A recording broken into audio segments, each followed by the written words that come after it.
Hey everyone, welcome back to the channel. If you've ever found your Power BI files getting slow to open, hard to share, or just plain massive, you are definitely not alone. Today I'm going to show you exactly how to reduce your Power BI file size step by step.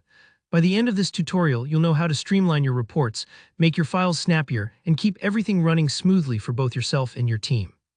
Let's jump straight in, starting with one of the biggest culprits of file bloat: unused columns and tables. Open up Power Query Editor and take a close look at your tables. Are there columns sitting there that you never use in any visuals or calculations? If so, go ahead and delete them. Remember, every extra column isn't just harmlessly sitting there, it takes up storage space and slows down refreshes. Think about it like cleaning out your closet.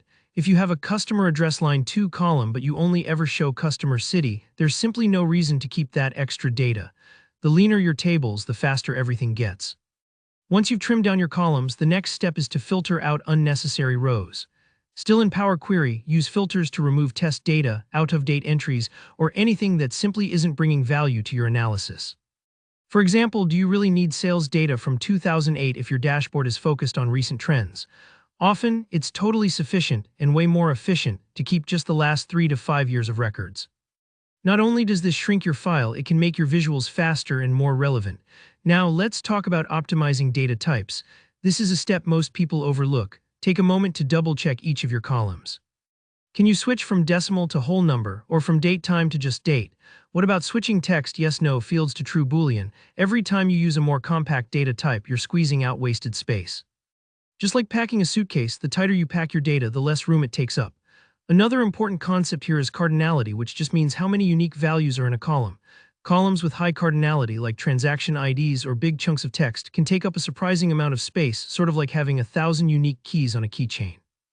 Ask yourself, do you actually use every single unique value in your visuals? If not, consider grouping dates into year-month, or just removing long text fields you never reference. Sometimes, bucketing is your best tool. Alright, the next step is a quieter culprit: auto date time. By default, Power BI will automatically create hidden date tables for every date field, and these can silently bloat your model. Head over to File, then Options, Data Load, and Time Intelligence, and turn off Auto Date Time for new files. Instead, build one solid date table yourself. Not only is this much more efficient, it gives you full control.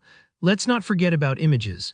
Large uncompressed backgrounds and graphics can make your file size balloon. Try swapping out big JPEGs for optimized PNG or SVG files, and if you don't need that background, remove it entirely. You'll be amazed at how much space you can recover.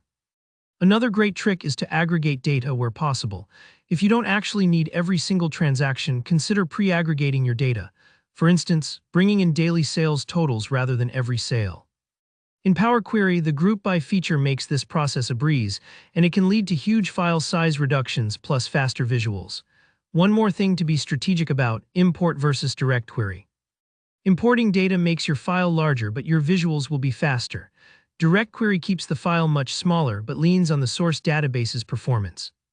For really massive tables, consider using hybrid or composite models to get the best of both worlds. And before you wrap up, go in for those quick wins. Delete unused queries, tables, and relationships, and use the Model View, Manage Columns view to spot anything else you might have missed. Rebuilding large calculated columns as DAX measures can also keep your model lighter. There you have it. By following these steps, you'll notice a real difference in your Power BI file performance and manageability. If you found this guide useful, don't forget to hit that like button, drop your questions or experiences in the comments. I read every single one, and be sure to subscribe for more practical Power BI tutorials. Thanks for watching, and I'll see you in the next video.